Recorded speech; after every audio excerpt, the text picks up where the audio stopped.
Halo guys, balik lagi di channel Menggagas bareng gue Ariel. Di kesempatan kali ini kita akan membahas terkait dengan polemik pernyataan Yusril Iza Mahendra terkait dengan tragedi Mei 1998 bukan pelanggaran hak asasi manusia berat.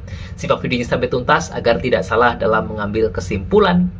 Menteri Koordinator atau Menko Bidang Hukum, Hak Asasi Manusia, Imigrasi, dan Pemasyarakatan Yusril Iza Mahendra bilang kalau peristiwa berdarah tahun 1998 bukan merupakan pelanggaran hak asasi manusia berat. Ia mengatakan kalau pelanggaran HAM yang berat itu berupa genocide, ethnic cleansing, dan itu tidak terjadi dalam beberapa dekade terakhir, tetapi justru terjadi pada masa kolonial, yaitu di awal perang kemerdekaan di 1960-an. Saat ditanyai mengenai kasus 98 merupakan pelanggaran HAM berat atau tidak, Yusril saat itu menjawab tidak. Pernyataan itu jadi polemik di masyarakat karena dinilai nilai-empatik dan juga merupakan blunder yang dilakukan oleh seorang pejabat. Ini menjadi menarik karena Yusril baru diangkat menjadi menteri di Kabinet Merah Putih terhitung masih beberapa hari. Lantas, apakah kerusuhan tahun 98 adalah pelanggaran hak asasi manusia berat? Dan apakah pernyataan dari Yusril itu tepat? Simak penjelasannya di video ini sampai tuntas.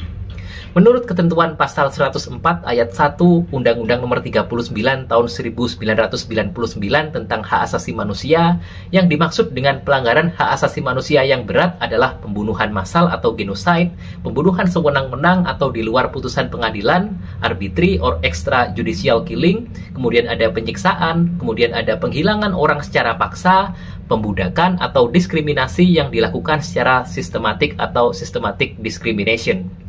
Adapun kategori pelanggaran hak asasi manusia yang berat menurut pasal 7 Undang-Undang Nomor 26 tahun 2000 tentang Pengadilan Hak Asasi Manusia dapat diklasifikasikan menjadi dua, yaitu kejahatan genosida, kemudian yang kedua adalah kejahatan terhadap kemanusiaan.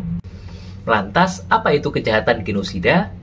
Pasal 8 Undang-Undang Nomor 26 tahun 2000 mengatur bahwa kejahatan genosida adalah setiap perbuatan yang dilakukan dengan maksud untuk menghancurkan atau memusnahkan seluruh atau sebagian kelompok bangsa, ras, kelompok etnis, kelompok agama dengan cara yang pertama, membunuh anggota kelompok, kemudian yang kedua, mengakibatkan penderitaan fisik atau mental yang berat terhadap anggota-anggota kelompok, kemudian yang ketiga, menciptakan kondisi kehidupan kelompok yang akan mengakibatkan kemusnahan secara fisik baik seluruh atau sebagiannya, kemudian yang keempat, memaksakan tindakan-tindakan yang bertujuan mencegah kelahiran di dalam kelompok, atau yang kelima, memindahkan secara paksa anak-anak dari kelompok tertentu ke kelompok yang lainnya.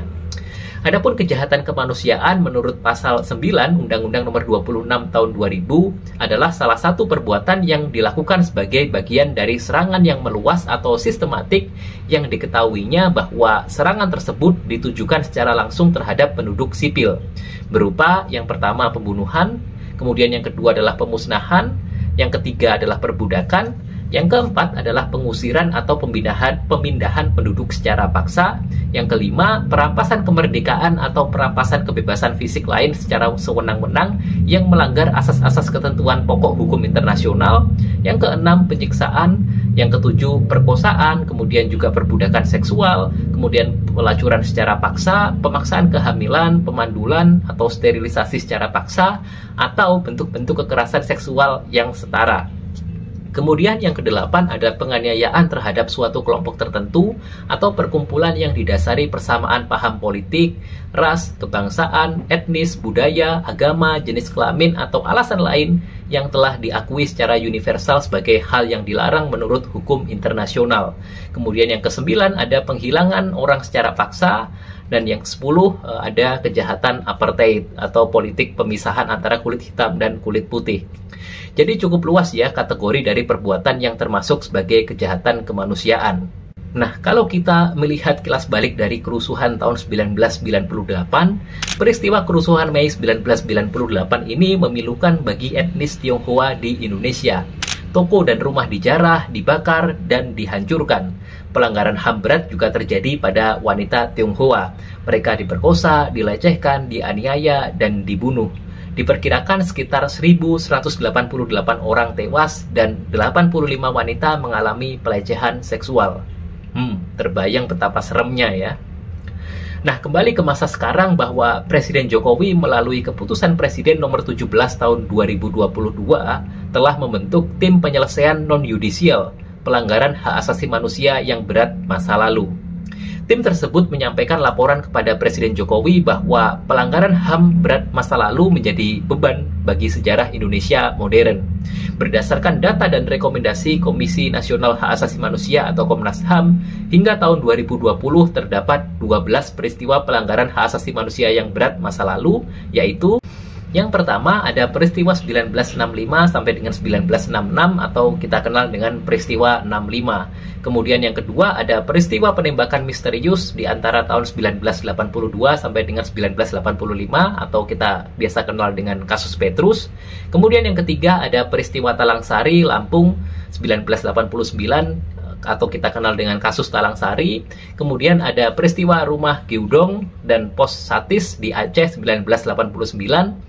Kemudian selanjutnya ada peristiwa penghilangan orang secara paksa di tahun 1997 sampai dengan 1998. Kemudian yang keenam ada peristiwa kerusuhan Mei 1998. Kemudian yang ketujuh ada peristiwa Trisakti dan Semanggi 1, 2 di tahun 1998 sampai dengan 1999. Ada juga peristiwa pembunuhan Dukun Santet di 98-99 juga. Kemudian ada peristiwa Simpang KKA Aceh 1999. Ada peristiwa Wasior Papua 2001 sampai dengan 2002. Peristiwa Wamena Papua 2003 dan peristiwa Jambu Keupo Aceh 2003. Jadi, peristiwa kerusuhan Mei 1998 termasuk sebagai pelanggaran hak asasi manusia yang berat ya, yang telah diakui secara resmi oleh pemerintah. Setelah membaca dengan seksama laporan dan rekomendasi dari tim PP HAM pada 11 Januari 2023 yang lalu, Presiden Joko Widodo kemudian memberikan pernyataan pengakuan atas 12 pelanggaran HAM berat di masa lalu yang pernah terjadi di Indonesia. Bahkan Presiden juga mengeluarkan instruksi Presiden nomor 2 tahun 2023 tentang pelaksanaan rekomendasi penyelesaian non-yudisial pelanggaran hak asasi manusia yang berat serta keputusan Presiden nomor 4 tahun 2023 tentang tim pemantau pelaksanaan rekomendasi penyelesaian non-yudisial pelanggaran hak asasi manusia yang berat di masa lalu. Artinya benar-benar dikawal supaya bisa diselesaikan oleh pemerintah pada saat itu. Well, gimana pendapat kalian setelah mendengar paparan berikut? Setelah mendengar paparan-paparan yang saya sampaikan, apakah kalian memiliki pendapat? Dalam perkembangannya juga kita melihat Prof. Yusril sudah memberikan klarifikasi bahwa yang dia maksud pada saat itu bukan peristiwa 1998, kerusuhan 98 itu bukan sebagai pelanggaran HAM berat. Itu salah pertanyaan atau dia tidak memahami pertanyaannya. Jadi dia mengatakan bahwa peristiwa 1998, kerusuhan Mei itu yang dia katakan adalah bukan termasuk sebagai genosida dan juga bukan termasuk sebagai pembersihan etnis gitu, kurang lebih seperti itu. Tapi apapun itu, tulis pendapat kalian di kolom komentar. Jangan lupa like, comment, and subscribe dengan menggagas kita semakin cerdas. See you!